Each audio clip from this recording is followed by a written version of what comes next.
ಎಲ್ಲರಿಗೂ ನಮಸ್ಕಾರ. ಇದು ಇವತ್ತಿನ ರೆಸಿಪಿ ಬಂದ್ಬಿಟ್ಟು ಹರಿಪಲ್ಲೆ ಹೆಂಗೆ ಮಾಡೋದಂತ ನಮ್ಮ ಕಡೆ. ಇದು ನೋಡ್ರಿ, ನಾವು ತಡಿಶ್ ಮಾಡ್ತೀವಿ. ಅದಕ್ಕೆ ಬೇಕಾದ ಕಡಿಮೆ ಇಂಗ್ರೀಡಿಯೆಂಟ್ಸ್ ಬಳಸ್ಕೊಂಡು ಮಾಡ್ತೀವಿ ನೋಡ್ರಿ. ಅದಕ್ಕೆ ಒಗ್ಗರ್ನಿಗೆ ಬಂದ್ಬಿಟ್ಟು ಬೆಳ್ಳುಳ್ಳಿ, ಜೀರಿಗೆ ಮತ್ತು ಮೆಣಸಿನ್ಕಾಯಿ ಇಷ್ಟ ಹಾಕ್ಬಿಟ್ಟು ಮಾಡೋದು. ಇಲ್ಲಿ ಬಂದ್ಬಿಟ್ಟು ನೋಡ್ರಿ, ಒಗ್ಗರ್ನಿಗೆ ನಾನು ಎಣ್ಣೆ ಕಾಯಕ್ಕೆ ಹಾಕೀನಿ. 2 ಟೇಬಲ್ ಸ್ಪೂನ್ ಅಷ್ಟು ಎಣ್ಣೆ ಹಾಕ್ಕೋಬೇಕು. ಆಮೇಲೆ ಜೀರಿಗೆ,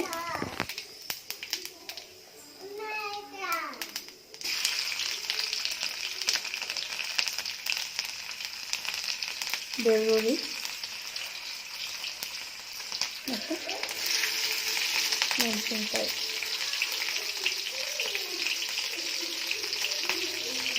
ಆಮೇಲೆ ಎಣ್ಣೆಗೆ ನೋಡ್ರಿ ಒಂದಿಟ್ಟು ಉಪ್ಪು ಮತ್ತು ಒಗ್ಗರ್ನಿಗೆ ನಾನು ಏನು ಮಾಡೀನಿ, ಅರಿಶಿನ, ಸ್ವಲ್ಪ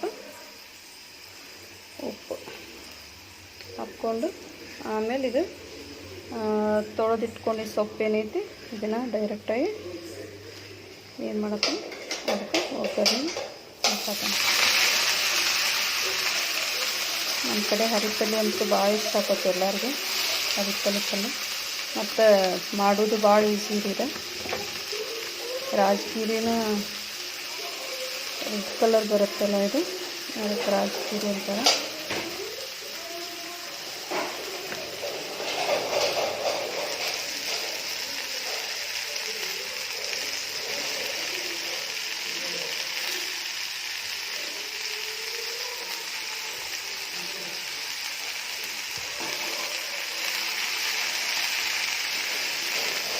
ಎಣ್ಣೆಗೆ ತಳಿಸ್ಬಿಟ್ರೆ ಪಲ್ಯ ಮಾತ್ರ ಮಸ್ತ್ ಆಕೈತ್ರಿ.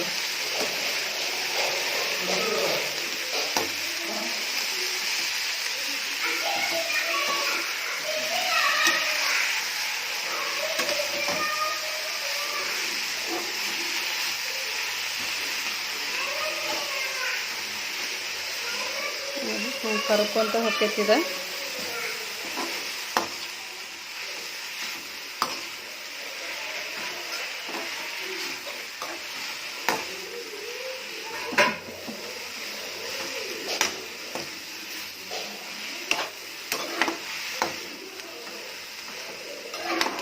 ನೀವು ಭಾಳ ಬಲ್ತಿಗೆ ತೊಗೊಂಬಂದ್ರೆ ಒಂದು ಸ್ವಲ್ಪ ನೀವು ಬೇಕಂದ್ರೆ ಇದು ನೀರು ಬಿಡ್ತೈತಿ. ನಾನು ಕೇಳಿರ ಉಪ್ಪು ಹಾಕಿರ್ತೇವಲ್ಲ,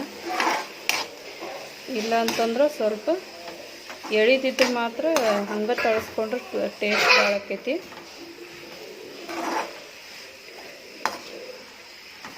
ಇಲ್ಲ ಅಂತಂದ್ರೆ ಒಂದು ಹನಿ ನೀರು ಹಾಕ್ಕೊಂಡು ಬೇಕಂದ್ರೆ ನಿಮ್ಗೆ ಇದನ್ನು ಮಾಡ್ಕೋಬೋದು. ಈಗ ಒಂದು ಸ್ವಲ್ಪ ಬೇಯಕ್ಕಿಡೋಣ್ರಿ. ಇಷ್ಟ ತಳಿಸ್ಕಾರ ಮುಚ್ಕಾರ ಇಡ್ರಿ ಒಂದಿಟ್ಟು.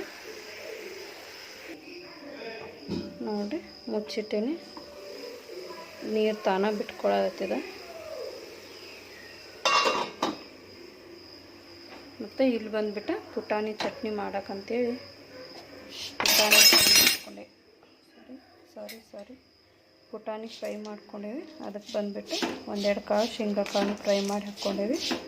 ಹಿಂಗೆ ಮಾಡಿಕೊಂಡ್ರೆ ಪುಟಾಣಿ ಚಟ್ನಿ ಮಾತ್ರ ಭಾಳ ಟೇಸ್ಟ್ ಆಕೈತಿ. ಎರಡೂ ಮಿಕ್ಸ್ ಮಾಡಿ ಒಂದು ಸ್ವಲ್ಪ ಶೇಂಗಾ ಮಿಕ್ಸ್ ಮಾಡ್ಕೊಂಡು ಹಾಕ್ಕೊಂಡು, ಇಲ್ಲ ಪುಟಾಣಿದಷ್ಟೇ ಅಂತಂದ್ರೆ ಸ್ವಲ್ಪ ಹಿಟ್ಟಿಟ್ಟು ಅನ್ನಿಸ್ತೈತಿ.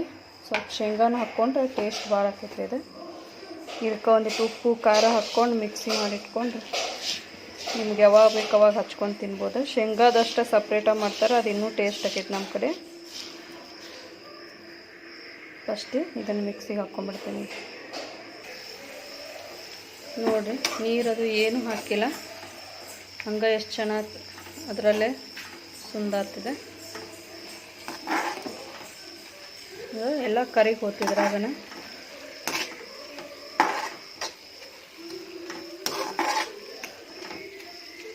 ಕಡಿಮೆ ಇಂಗ್ರೀಡಿಯೆಂಟ್ಸು ಮತ್ತು ತುಂಬ ಈಸಿಯಾಗಿ ಮಾಡ್ಕೊಳ್ಳೋದು. ಇದು ಹರಿಪಲ್ಲೆ ತಳಿಶ್ ಮಾಡೋದು.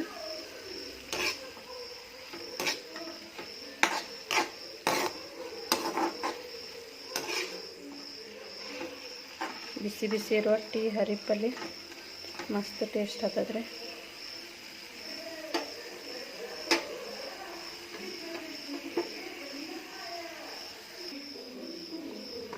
ಉಪ್ಪು ಹಾಕ್ಕೊಂಡೆ ನೋಡಿ ಚಟ್ನಿ ಮಾಡೋಕೆ. ಮತ್ತು ಸ್ವಲ್ಪ ಖಾರ ಇಷ್ಟ ಹಾಕಿ ಮಾಡಿಕೊಂಡು ತುಂಬ ಟೇಸ್ಟ್ ಆಗುತ್ತೆ. ಮತ್ತು ಬೆಳ್ಳುಳ್ಳಿ ಎಲ್ಲನೂ ಹಾಕ್ಕೋಬೋದು. ಇದಕ್ಕೆ ಖಾರ ನೋಡ್ಕೊಂಡು ಹಾಕ್ಕೊಡಿ. ನೋಡಿ ಹರಿಪಲ್ಲೆ ಎಷ್ಟು ಚೆನ್ನಾಗಿ ಬಂತು. ತಳಿಸಿದಷ್ಟೆ ನಾವು ಮತ್ತು ಒಂದು ಹನಿ ನೀರು ಮುಗಿಸಿಲ್ಲ ಇದಕ್ಕೆ. ಅಷ್ಟು ಚೆನ್ನಾಗಾಗೈತೆ ನೋಡಿರಿ. ಎಳಿದು ಭಾಳ ಇತ್ತಿದೆ. ಇವಾಗ ಬಿಸಿ ಬಿಸಿ ರೊಟ್ಟಿ ಜೊತೆ ಹಚ್ಕೊಂಡು ತಿನ್ನೋಣ.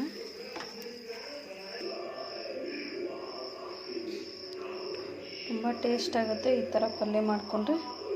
ನಿಮಗೇನಾದರೂ ಇಷ್ಟ ಆದರೆ ಲೈಕ್ ಮಾಡಿರಿ, ಸಬ್ಸ್ಕ್ರೈಬ್ ಮಾಡಿರಿ. ವಿಡಿಯೋ ನೋಡಿ ಹಂಗೆ ಹೋಗ್ಬೇಡ್ರಿ. ಪ್ಲೀಸ್ ಸಬ್ಸ್ಕ್ರೈಬ್ ಮಾಡಿರಿ. Thank you so much.